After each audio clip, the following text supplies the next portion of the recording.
Welcome to Pure Conversation. Thanks for joining us for today's podcast. Pure Conversation is co-hosted by me, Joseph Miller. And me, Darren May. Check out our website, pureconversation.com, for more content and behind-the-scenes looks. Make sure to subscribe.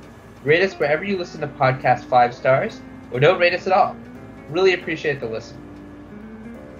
Disclaimer, Pure Conversation is an opinion-based podcast. We are not financial consultants, and any financial advice should be purely for entertainment purposes.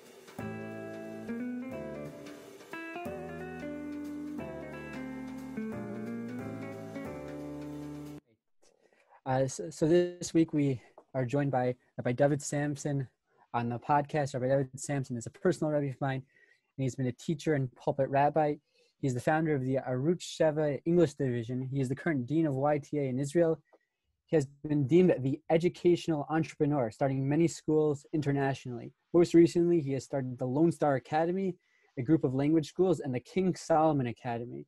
Thank you very much for joining us, Rabbi Samson. How are you doing? I'm glad after that introduction, there's still time for me to respond. Baruch Hashem, I'm okay. Thank you very much. So tell us a little bit about your background in education, how you became the educational entrepreneur. Oh, well, I was at a conference for principals and supervisors, superintendents of schools, and I was asked the question, what part of my education did I find the most impacting and necessary for what it is that I do today? And then I started thinking back about all of the different classes and schools that I attended. And I came to the conclusion that when I was in kindergarten, I would always take a round peg and try to fit it inside of a square hole. And it sort of would go and it wouldn't go, but I would just, keep getting at it, and it would almost go, and then you could sort of put it there. And that was what I enjoyed the most. And to see if I could get the square wouldn't fit in the circle though, but I could get the triangle into the square. And if I have to identify what it is that I'm doing today, I'm actually fitting in round pegs into square holes. And when you're an entrepreneur, you just have to change the status quo and do something that wasn't done up to now. And I think that ever since I was a little kid, I was kind of an entrepreneur doing things that were not done. When I got a little older and I was after the pegs, then I would have toys. And the first thing that I would do when I had toys was take the motor out. And then I would see if the motor could run anything else. And then I would have just a whole bunch of dismantled toys. And then I would just love using the motors to make all kinds of other things turn around and spin and see if I could get them. And then when I got older, then I started with supermarket carts and seeing if I could get them to go uphill as well as downhill. And then when I got older, I actually started trying to see if I could make businesses out of nothing. And when I was in school, in my days, there was a punishment. You have to write 25 times, I must not talk in class. And that was the going punishment.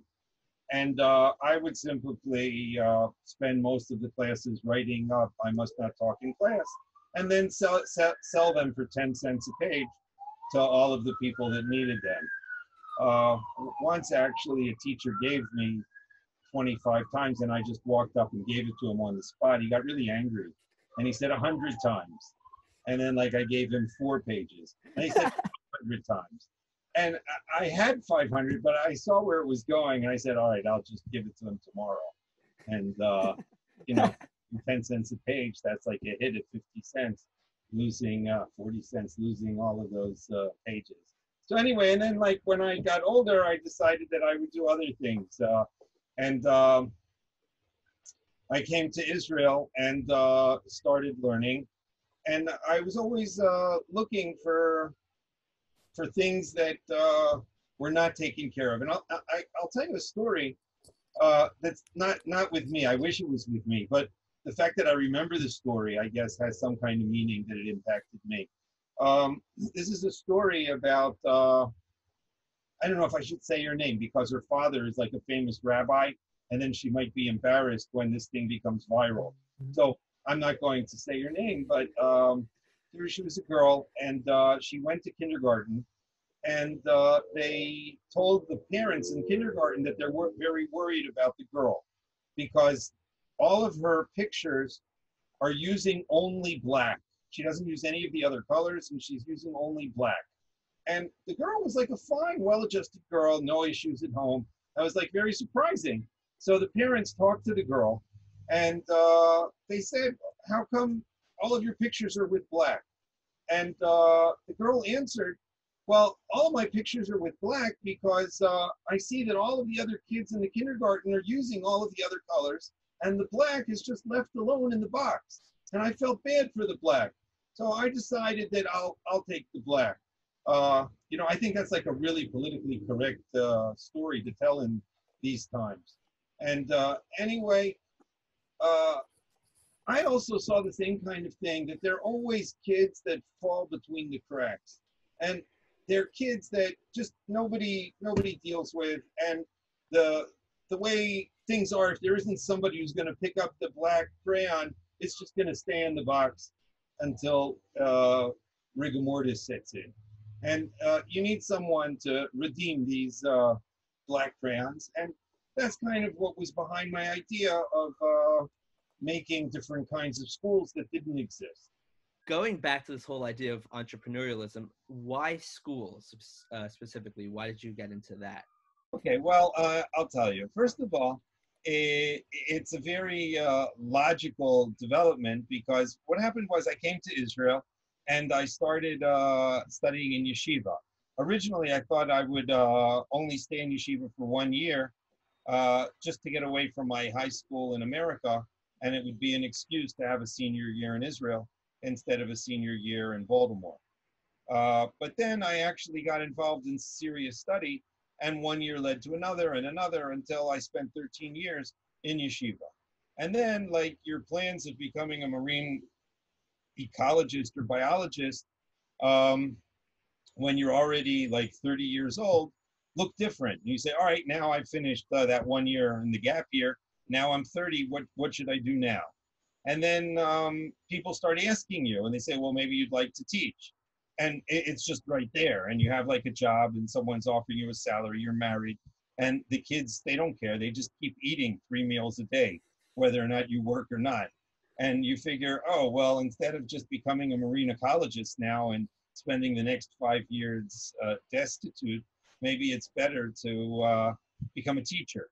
And then you become a teacher, and then you figure out what becoming a teacher is. And then after a couple of years of becoming a teacher, you figure out, oh, well, you know, if we did this and this in the system, it would probably be better. And then you become a person in charge of other teachers. And then eventually you become a principal. And then eventually you become a person who just starts the whole system from scratch because it's not salvageable. That's pretty much what happens. What you're saying is very interesting, because it seems to be that entrepreneurialism is a mindset, is sort of a personality, and it doesn't matter what the environment. If a person has the proclivity, they're going to do it wherever they are. Well, if your emphasis is on entrepreneurialism, definitely. And I want to maybe take it to another place, which is also unexpected, but at least it's relevant. And it has to do with like growing up in the 60s in America. And that when you grow up in the 60s in America, you're an anarchist. And the police are pigs, not very different from what they are. I don't know what name they're called today. But we didn't think of defunding them. We were just happy if they didn't shoot us. And the police were like the enemy. The establishment was evil. Anybody over 30 was just so brain dead that we had nothing to do. And the idea of fighting for peace. There is some kind of illogical rationale behind that, fighting for peace. And they kept explaining that we have to die in Vietnam so that we can fight for peace. And we just didn't understand that. And we said, well, why don't we have like love for peace and peace for peace instead of fighting for peace? And we didn't really want to go and die in Vietnam. And it was really hard to explain to us the importance of dying in the Mekong jungle. And it wasn't something that talked to us. Anyway, I grew up as a kind of anarchist, like anybody who like was in tune with what was happening in America in the 60s was part of this like Woodstock culture of 1, 2, 3, what are we fighting for? And like, we just wanted to bring a revolution. And that was it. So like you grow up in this revolutionary culture idea, and it kind of stayed with me. And that even though like I probably don't look like the common 70-year-old biker that you might find who is a survivor of Woodstock, I actually am very much a revolutionary anarchist who is antagonistic to the status quo and to the establishment. And in order to be an entrepreneur, you can't be friends with the status quo. And that you really have to say the status quo has to go. And then you can move to the next stage. And that's like, first of all, that's like the mindset, the underlying mindset of an entrepreneur is that he cannot agree that the status quo will remain. Now, that in itself is not a usual thing. I don't know the percentage of entrepreneurs, but like, I would guess 999 people out of 1,000 like the status quo. It gives them a sense of security, and it makes them comfortable. The fact that they know that they're going to do tomorrow what they did yesterday. But you have like these people that it makes them insecure, and they say, oh, the status quo, that's like our greatest enemy. And that if we want the world to go forward, we're going to have to change the status quo and see that tomorrow will arrive today. And then you're going to have to do and change things. And that's also one of the reasons why there's always a lot of difficulty getting a startup put together, because especially if it's a startup in a field that exists. If you're starting something that doesn't exist, then that's fine. But if something already exists and you want to improve it, for instance, education in a school system, as soon as you're going to make a new school, everybody who has a school and who has the status quo is going to come out against you and said, oh, well, you're changing the status quo. The status quo is us. We are the status quo. We like the status quo. We want to keep the status quo. The status quo does not include you. You are not part of the status quo. Goodbye. And then they're going to do everything that they can to mitigate against your success and to see that you don't do it. So it's definitely, aside from just wanting a change, you have to have a certain amount of thick skin and fortitude to actually know that everybody is going to say that it's a stupid idea, don't do it, don't change things, and you just have to really go against the grain. Maybe I'll add like an interesting anecdote with that. Every time I make a school, everybody tells me it's a stupid idea. Do not make the school. This is really ridiculous. It's not going to work. It's a bad idea. It's going to impact negatively everyone else. Now also, the King Solomon Academy that I just made, I asked the OU, and they said, oh, it's a very bad idea. It's going to impact negatively registration in the Hebrew day schools, and you should not do it. And I didn't expect a different answer. I don't see them as the world leaders in entrepreneurship and leading the world into new things. But the basic idea is that people are going to come out against you. One of the things that happened is that I once actually did do something which was stupid, and it was a stupid idea to make the school, but there was no way of knowing. And everybody then told me, well, we told you so. We told you it was a stupid idea. How come you did this? How come you made the school? And I said, well, every time I make a school, you tell me it's a stupid idea. And there's really no way of knowing ahead of time which stupid idea is really a stupid idea. and which isn't, and that it's true. You were right this time. Which brings me to another trait for entrepreneurs. And that is that a lot of people are afraid of failing. They don't want to fail. And that if you don't want to fail, then it's not for you. You should kind of stick with the status quo, stay easy. You won't fail. You won't succeed, but at least you won't fail. And you'll just kind of hang in there with the flow. And you have to be ready to take a fall and to lose money. And I went around the world and I talked to a lot of entrepreneurs around the world, and there was a common denominator.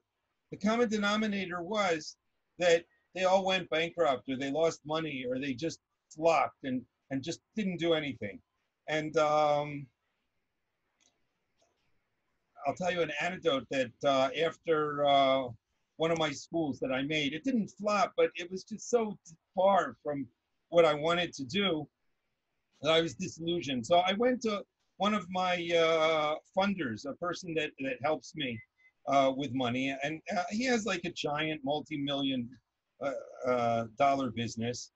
And I asked him, I said, well, maybe you can encourage me. And he said, yeah, listen, I just came back from Italy, and I spent $30,000 on a show in Italy, and it was worth nothing. And it was just totally nothing.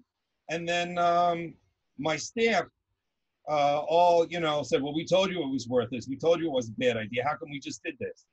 And then I went back and I told my staff, how come you didn't tell me this when we went to Las Vegas? And we went to Las Vegas, we did the same thing, and there it worked out and it panned out. And that what you have to do is you have to simply try, and sometimes it works, sometimes it doesn't. And I saw that it didn't faze him in the least, the fact that he spent $30,000 trying to make a show in Italy and it just didn't work. He said, well, that's what you do.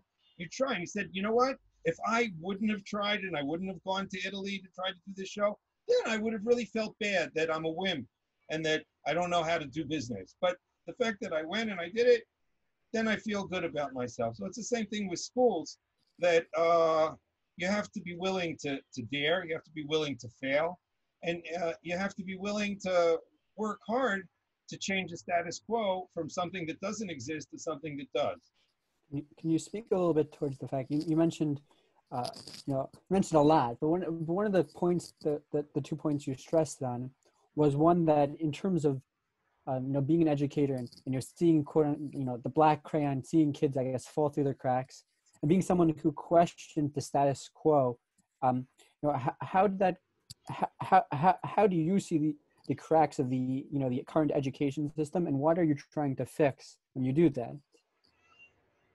Well, it's not really hard to see cracks.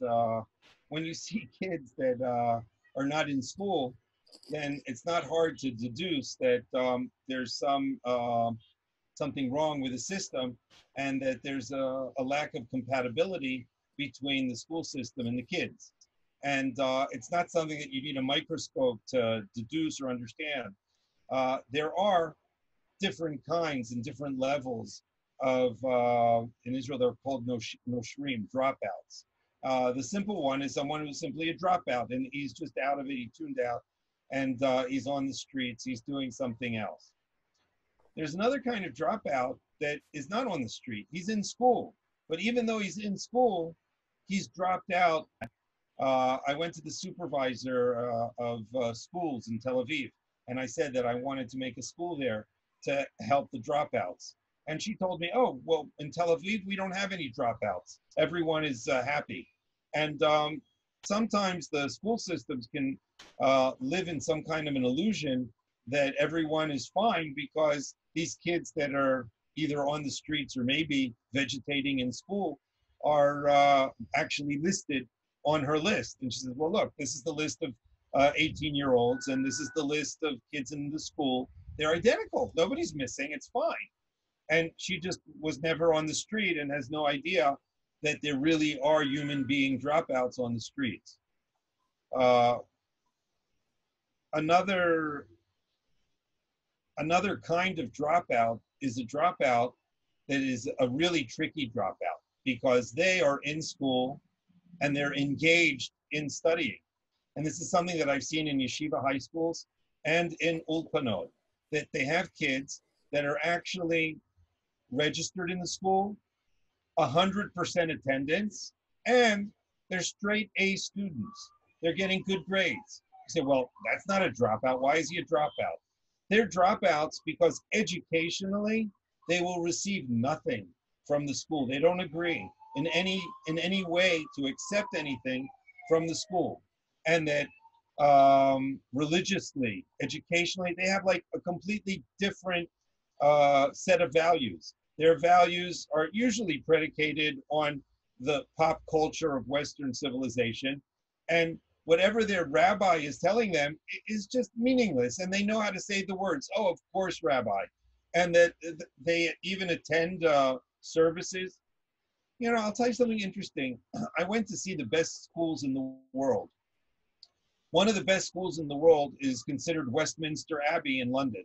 And it's a school that's affiliated with a church, and they have to pray twice a week in the chapel. And I spoke to the 11th and 12th graders in Westminster Abbey, and I asked them, are you religious? Do you believe in God? And they say, no, we are not religious in any way. We do not believe in God. And I asked them, well, how do you feel about being forced to go to chapel twice a week? And they said, oh, we love it. It's great. We go to chapel and we sing, and we like the hymns. It's nice music. It's great. We love it. It's much better than a regular frontal class. So here you have kids that, as far as Westminster Abbey is concerned, these are people that are really getting a serious religious education twice a day, twice a week. They have to attend chapel. They sing all the hymns. They probably know them by heart. But there is zero education going on religiously, and that these people are not going to be the priests and cardinals of the next generation. These people don't believe in God, and after being 4 years in Westminster Abbey, they don't believe in God any more than they did, maybe less than they did when they first came. The same thing happens, lahavdil, in religious institutions in the Orthodox world. And you have kids that are simply attending. Some of them will even daven, and they'll do whatever the rabbis want them to do, and they'll say whatever they're supposed to say. But they're in such a different place, they're not getting educated. Those kids are really tricky to identify and very tricky to educate. And they are also no less of a dropout than the kids that are just on the street and are willing to tell you, yeah, Rabbi, you want me to be honest? I don't really go for all of this. And a person like that you can immediately talk to. You don't have to get through all kinds of husks in order to just get the guy to speak. A person who's in school is much more difficult to identify and to actually communicate with in a very serious educative fashion.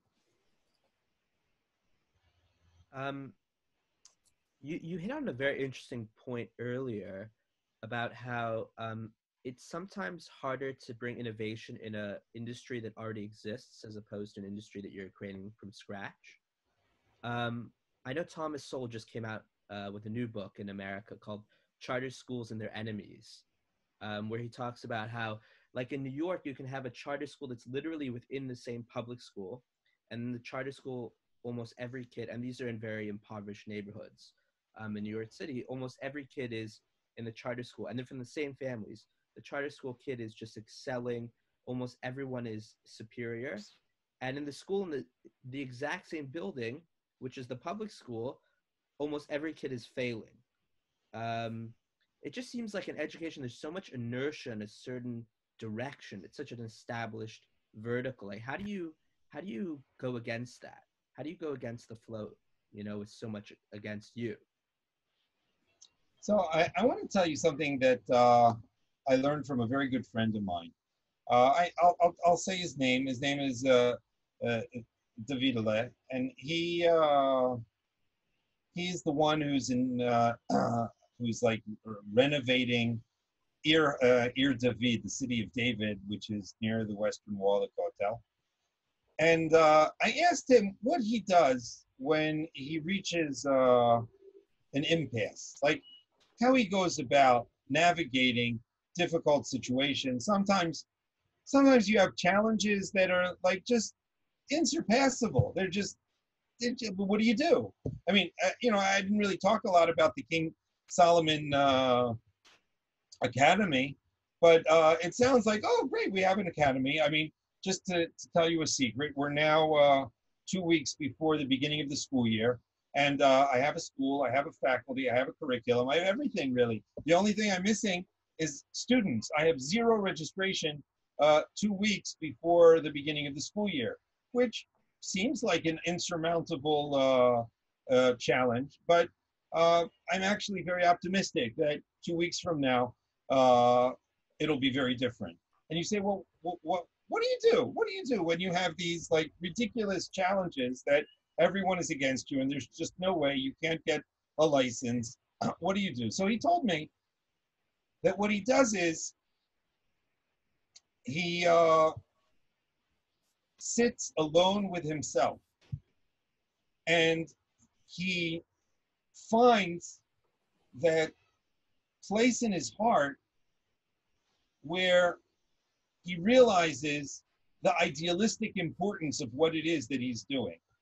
And that is what is actually his battery and giving him power in order to go forward. And what he does when he sees obstacles that are just insurmountable is he goes back into himself and he brings strength from that inner part of himself, which is the part, his motor, the part that is telling him to do it to begin with.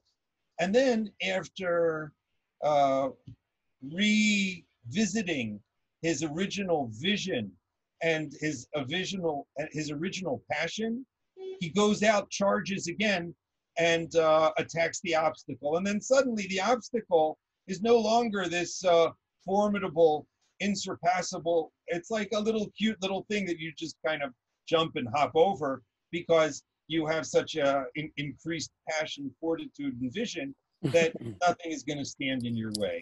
And that, no matter what you're doing and what kind of entrepreneur you are, that's the method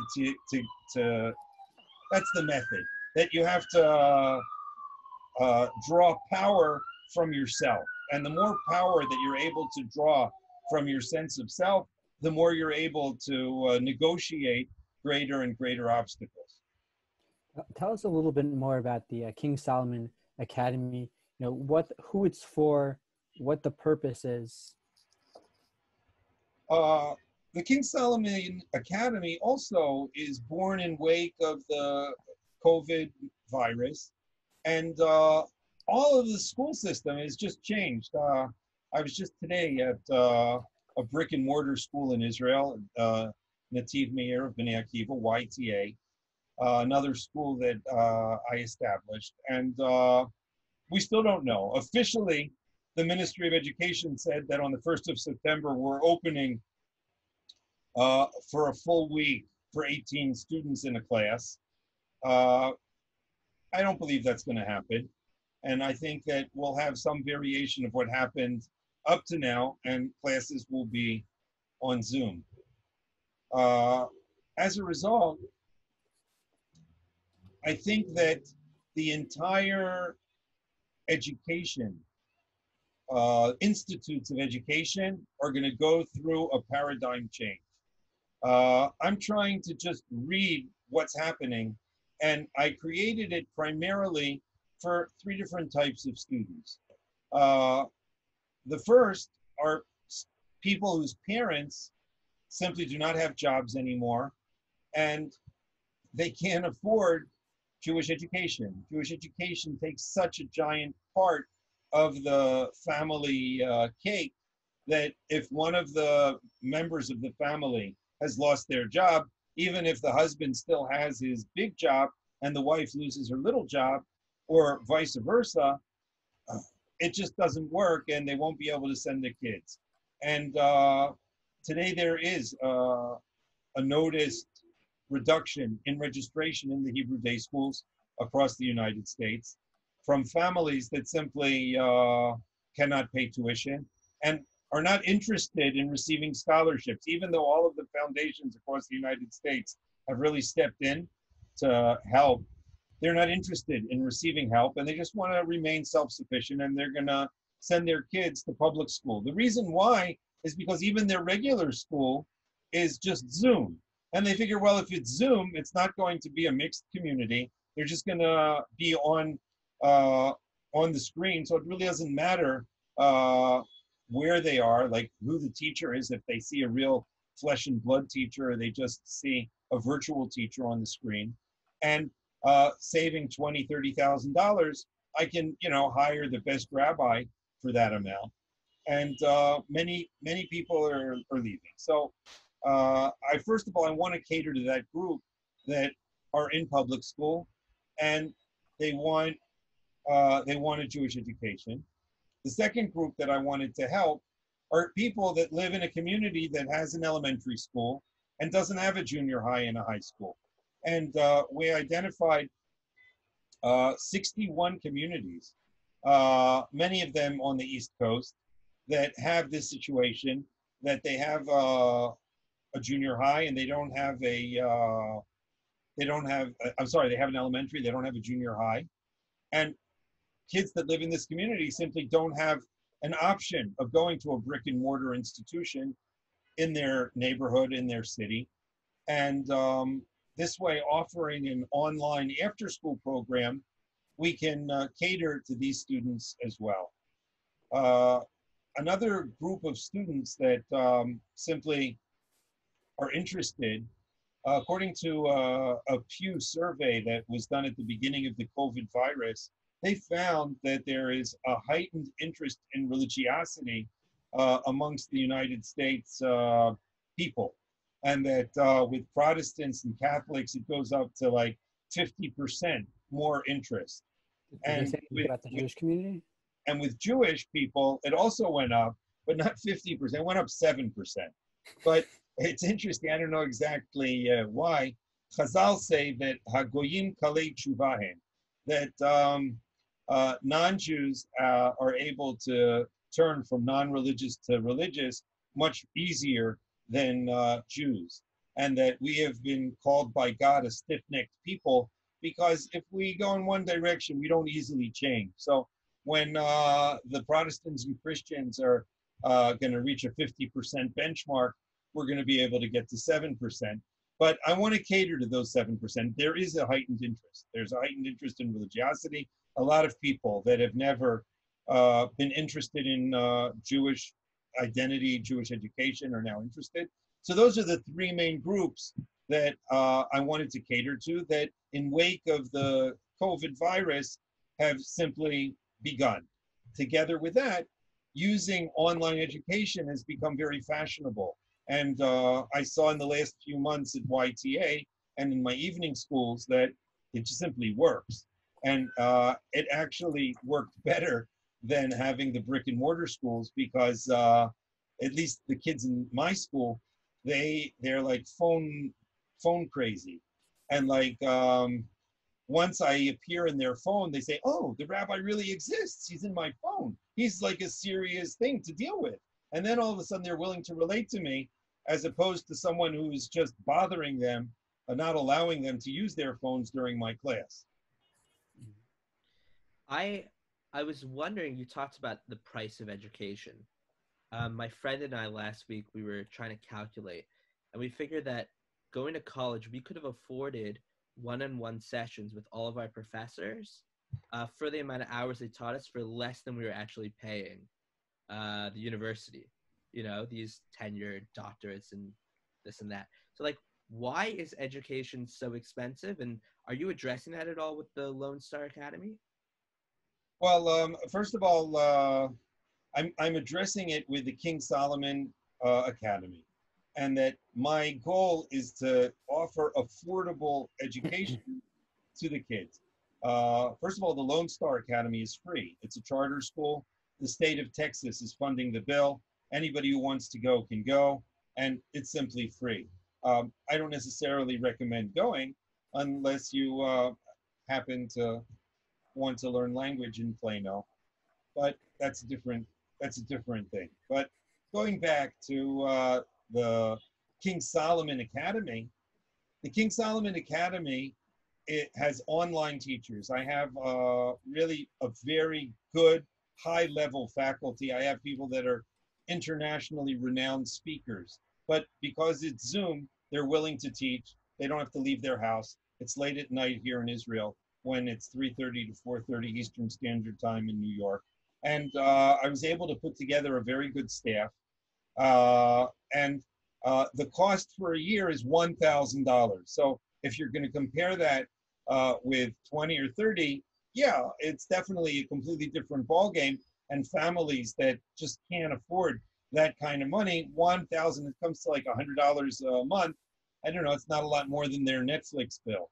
And they can simply get live online Jewish education for that price. You speak towards maybe, what you said it's about an hour a day. So what content is going to be in that hour? How long are classes? And how does that compare? Also, it's a kind of a little entrepreneurial. And what I did is I invented new ideas. And I figured that today, the attention span of the kids is 5-10 minutes. And that if you can't say it in 5-10 minutes, anyway, the kids, you're going to lose them. So the first class is a 10-minute class. And it'll intermittently change, but it's going to be a class in either Jewish history or in something which is, you can say, 10 minutes of Jewish history and say, do you know that on Tisha B'Av, 5 bad things happened? 10 minutes, you give 2 minutes for each one. You have a very good presentation. People understand that. That's it. That's what you get in 10 minutes, like a YouTube video or a TED Talk. Then the next class is a long class, and it's 15 minutes. And there's a 15-minute class that will actually be in Kabbalah. Now, I'm calling it Kabbalah, and even though I'm a pretty mainstream, just regular Lithuanian rabbi, I'm calling it Kabbalah because for some reason, people want to learn Kabbalah. So I think that if I take everything that is taught in the Jewish culture under Musar, Chassidut, ethics, everything, and we'll just call it Kabbalah, that it'll sound like really interesting and kids will want to learn it. And you have Musar and ethics class also? Well, we do have a separate ethics class, and there's just so many ethics that you have to learn that I'm not worried about having to teach the same thing twice. There is ethics, there is Jewish ethics, and that will also be a separate class. There's a 5-minute recess until 4 o'clock and it's a very important part because one of the 48 ways of learning is dibuk chaverim, is having social interaction. And I see those 5 minutes of having all of the students together in the class, online, seeing each other, being able to chat with a responsible adult there as a very healthy part of the program. Next at 4 o'clock is a long class from 4 to 4:20. And that will be in the Chumash and in Tanakh. One of our teachers, Rabbi Menachem Liebtag, is a well-known Chumash teacher who is agreed to be part of our staff. He's going to be giving some of those classes. And then at the end, we have another short 10-minute class to end it off. And that 10-minute class, I think, is only going to be about 7 minutes. And that we're going to have the 3 minutes at the end by the principal, who is Jake Rosenbaum. And he's going to sum up everything in the hour in those last 3 minutes and give a kind of form and content to everything else. So that's how in 1 hour, I'm going to try to condense 3 hours. I'm convinced that the kids will learn a lot more in that 1 hour than they would in 3 hours of a Sunday school.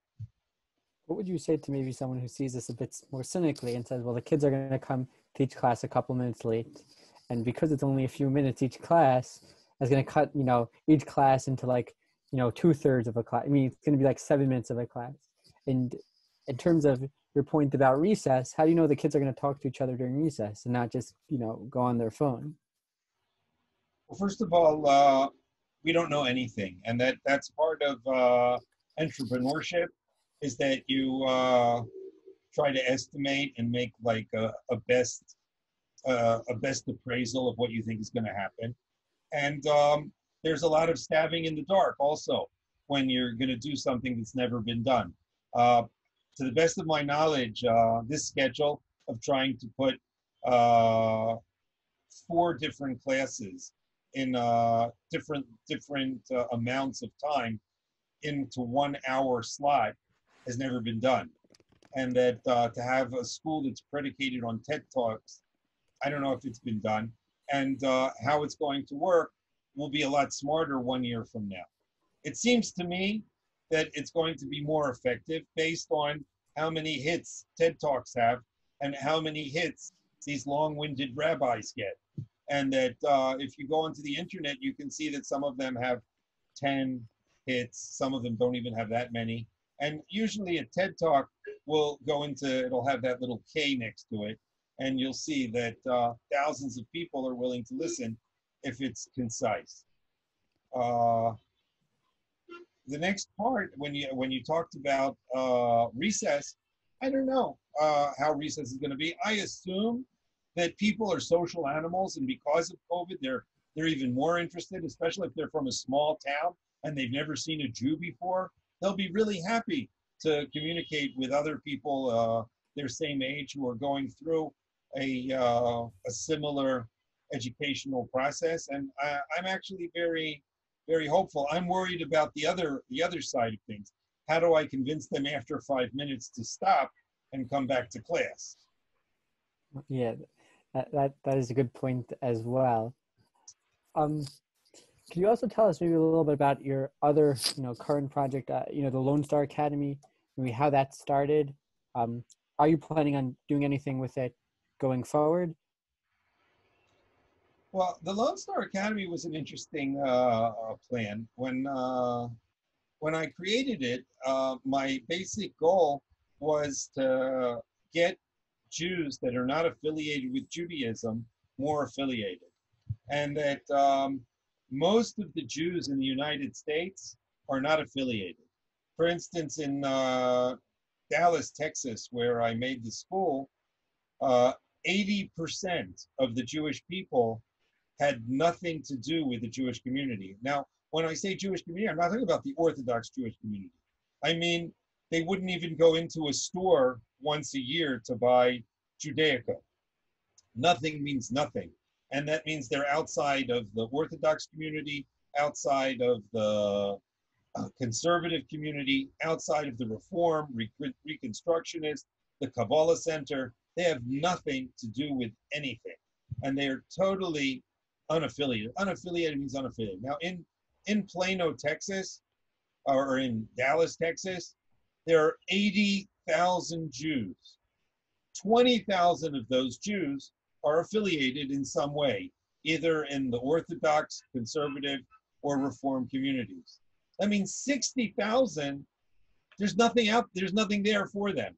Now, there is a little bit of Chabad and a tiny bit of NCSY for these other Jews. They are 2 movements that actually have an outreach, and they do cater to these other Jews. And that out of these 60,000 Jews in Texas, you have to take off 100, maybe 200 that Chabad is reaching, and another 100 or 200 that NCSY is reaching. And that they're doing great things, but there's definitely room to figure out how to reach these others. So I thought a little cynically that if I find a way to get the non-Jews interested in Jewish education, the Jews will follow right away. And that my strategy was to make something that is very attractive to just non-Jewish Texans. And the Hebrew language is really of interest to a lot of evangelists, a lot of people in Texas. They just want to learn Hebrew. And I remember when I learned how to make the school, I went to Florida to see the Ben Gamla charter schools. And there I saw someone who didn't really look that Jewish. And I asked him, I said, well, how can you send your kids to this school? And he said, oh, I love it. My kids come back with these little itsy bitsy Hebrew words and they say them in the home. And that makes our day. So there are a lot of people out there that really want to learn Hebrew. So I figured, all right, we'll offer Hebrew, Zionism, Israeli culture, and we'll have Hebrew immersion. And as a result, more and more non-Jews will be interested in learning Hebrew, and the Jews who are going to follow the non-Jews will follow them into the school, and then we'll be able to attract Jews. In Plano, a very large part of the of just the community, if you just take people who are in a supermarket in Plano, 40% of them are Jewish. I don't know if all 40% really know they're Jewish or act Jewish in any way, but they are Jewish, which means that if you're going to open up a school in Plano, that means you're going to automatically educate 40% of the population of that school. They're probably going to be Jewish. And today it's really hard. It's also something which is not accepted in America to do a survey and know what percentage is Jewish. So we don't really know what percentage is Jewish. It could be that they themselves don't even know what percentage of them are Jewish. But the basic assumption is that there are probably 50% Jewish people in the schools, which is a similar percentage. It kind of works out that way in a lot of the schools, Hebrew charter schools that are made throughout the United States, that it kind of ends up as 50% Jewish. So the idea was that this would be a way to get unaffiliated people a little more affiliated. That was the underlying idea. Would you say it was successful? Well, I've learned a new word, and I used to say that I have failed, and I would just say that it was miserable failure. And then someone say, "Don't say that. I have a new way of saying miserable failure." I say, "Yeah, what do you say?" "Call it a partial success. It was partially successful." I say, okay, I'll go with that. It was partially successful. The truth is that it's not only a matter of semantics, and that everything you do is actually partially successful. The truth is that it's so far away from my vision, and I had a vision of having the 7th and 8th graders have bar mitzvah and bat mitzvah trips to Israel, and to be very closely associated with modern Israel culture. And I don't see that as happening. And as a result, I personally, I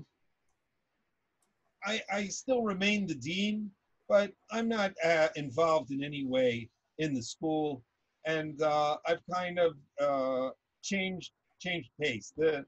The charter school was actually the first stage. It was a pilot for the next 1,000 schools. I was going to make 1,000 schools across all of the United States. And that once this worked, I would use that as a pivot to make the next school and the next school and the next school, until I went across all the United States and got all of the unaffiliated Jews affiliated again. Maybe that's another point that entrepreneurs would be very interested in. And that is that many times I've made a pilot. And that usually the way to make something is to test it with a pilot. And then you see that if the pilot works, then you do the real thing, or you just increase it more and more until you got it. Especially in the Ministry of Education, that's always done. You start with a pilot. Now, I've done many things. Many things have worked. Many things have not worked. I'll give you an example of a yeshiva that I made, and it didn't work. I mean, again, it was partially successful. And I made a yeshiva, which was a Jeep yeshiva. And instead of having classrooms, we studied in Jeeps outdoors. And we would set up a classroom outside. And it was for ADHD kids. And we would just be out and on the move and study outdoors. And it was really a lot of fun. I really loved it. I had it for about 4 years. Now, every year, I realized that I needed more and more structure, and that the first year everything was outdoors, and the next year I decided that I should really have math and serious Gemara indoors, and then the next year I decided that I should have more subjects until I got to the point where only field trips were outdoors, which was not very distant from a regular school. And then this school kind of morphed into like a special needs school that you don't know in the beginning. Now, what happens when you make the school? What was the point that I was trying to make? I was trying to make a point out of this. Oh, wow. I hope it's not lost from the world forever. I was going to say an important point regarding entrepreneurs. I didn't say what the point was, did I? I don't think so. You mentioned about something, an opportunity in America. I was going to say an important point for entrepreneurs. Well, it's gone. I guess you're not going to get it. Maybe that's schools. The point. There was one school. It's supposed to be 1,000 schools. Something about. Oh, now I remember what it was. I was talking about pilots. Let me go back. I got it now. Thank you. I was talking about pilots. That's another point for entrepreneurs. Try to do things when you're still young and you can remember the beginning of the sentence by the time you get to the end of your sentence. And that when you get older, you have to at least have a CEO who's 30 years younger so that he can really do things and remember what you did yesterday in order to figure out what you do tomorrow. Let's go back. So when you're going to do you're going to do a pilot, so there's two possibilities. It either works or doesn't work. If it works, then you go ahead, everything is fine. But what happens when it doesn't work, you analyze why it doesn't work. Now, every time we did something, I analyzed why it didn't work. The yeshiva, it didn't work. Like the learning outdoors didn't work. Every time I could have singled out a logistic reason why it didn't work. And I said, well, we just needed a logistic team to set up the classroom ahead of time, and then the kids wouldn't have gotten distracted by setting up the classroom, and then it would have worked if we just came into a set up classroom. And then every time you think of different ways to overcome what happened wrong in the pilot, and then you can fix it. I never went in that direction. Anytime I made a pilot and the pilot didn't work, I came to the conclusion it doesn't work. And that there are always technical reasons, and there are always things that you say, well, let's try this and try that and try that. And sometimes entrepreneurs will just fall in love with their pilot and their idea to such an extent that they're going to spend the rest of their lives trying to correct the pilot with all kinds of technical things without coming to grips with the real truth. It doesn't work, and that it's just not going to fly. Newton is stronger than your paper airplane, and it's just going to stay on the ground forever. Just come to grips with that.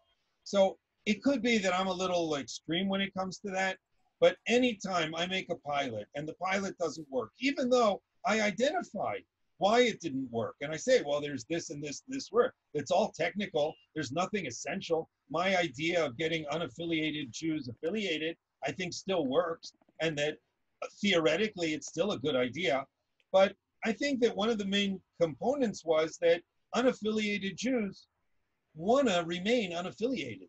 And that's like an underlying reason why all of these technical problems occur. And that if you just address the technical problems without addressing the truth, that unaffiliated Jews don't want to become affiliated. And whatever you do, it's just not going to work. And you just have to come to the grips with the fact that it was a stupid idea to begin with. And what everybody told you, they were right. And whenever you make a pilot and it doesn't work, my suggestion is grow up, ditch the program, try again from scratch. Rabbi, have you ever watched Shark Tank? You know they have this TV show? I'll tell you, I've never actually watched it. I think I might have watched like 3 minutes because we did a Shark Tank in school. And that was a program that we did. And I was one of the Shark Tank people that I had to think. And there was this I really loved it. There was this guy who invented a humidifier thermos, and that you start with an empty thermos and it just becomes full of water all the time. I really liked that idea. And anyway, before I became like this shark in the Shark Tank, I think I spent like 5 minutes looking at it and seeing what it was that they did. I personally, I don't know if it was only those 5 minutes. From the 5 minutes that I looked at it, they were really nasty. And they were just like saying, do you want our money? Do you think it's a good idea? Yes, no. And like they said, grow up and then maybe it'll be a better idea. And because of that, I didn't really like their attitude. And I'm much more accepting. And that when people have stupid ideas, I actually say, all right, go for it. And you never know ahead of time which stupid idea is going to change the world. They actually killed Galileo a little before his time. If they would have let him play out, they would have realized, oh, there's something to what he says. Right. But they're also like what you're saying, there is a point where you have to just accept that it just doesn't work. Yeah, there's a balance. you know what? I think that that's part of what I said before, that you have to be willing to fail, and that you have to be willing to fail in a lot of different ways. The simple way of failing is that it just doesn't work, and that, I didn't realize that I needed electricity, and that it's just never going to work. That's one way. But there's another way of failing, which is a slow failing, and that you just have to say, all right, I'm cutting losses. That's it. I've gone down the wrong road. I'm stopping. I'm turning around. I'm going to start from scratch. And that is a lot more difficult. And in order to be a good entrepreneur, you're going to have to know how to pull the plug at the right time.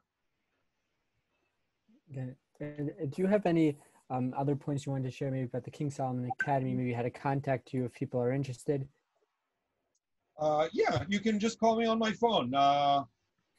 Wait, let me turn it on. As soon as I say the number, I'm going to be inundated.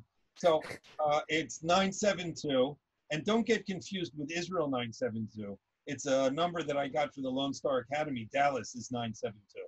So it's 972 in the United States, 330-6463. Again, 972-330-6463. And visit the website. And there's a website up. It's kingsol.org.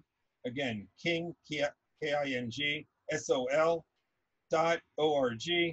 And the website is up. Anybody who wants to send us a mail at office@kingsol, we'll be happy to answer any inquiries.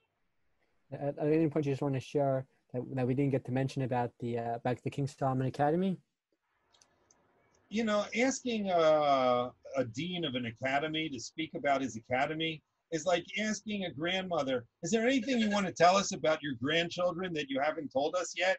And that it's the kind of thing that would just go on forever. If I have to put it all in a concise kind of a nutshell, I would say, for example, like you would do for the classes. Like a TED Talk, yeah. Then I would say that I'm really, first of all, very optimistic. It's like a newborn baby, and like the whole world is ahead, and everybody is just so happy that this baby is going to be the next Mashiach, Vilna Gaon, Rambam, history professor, the dreams of everything that you wanted. So like, this is like the greatest time where I'm just so optimistic and full of hope that the school is going to reach fruition. Making a school is very much like making cholent. Like, what ingredients you put in, you have no idea what comes out, and how pragmatic existence affects the impact your ideology. And that like when you have a school that actually works, it's very different than anything that you did. Again, I have a proof from God that that's okay, because God created the world in 6 days, and on the fourth day, God created third day, he created trees. Fourth day, when did he create trees? He created trees, and he said, trees, listen, third day, right? He said, I'm creating trees. That includes trees, right? Yeah. That's it, trees. Third day. God said, listen, I'm creating trees, and I want all of the trees to have bark and fruit, which are the same taste. And when it came to the nitty-gritty of existence, the tree said, no, we're not going to do that. We're going to have bark, which is bark, and fruit, which is fruit. Now, what does it say at the end of the third day? Hamayim ki tov. It says God saw everything that he did, and it's good. And that even though there was a sin, and the ground didn't listen exactly, and it came out very different than God's original plan, you see nevertheless that that's considered good. The same is true with any school that you make, even though it comes out very different than your original design and desire. It's good, and that there's something very, very good about it. So at this point, I'm very optimistic that it will actually impact in a positive way Jewish education, and that there are going to be a lot of people out there that wouldn't have an opportunity of receiving a Jewish education, and it's going to be facilitated.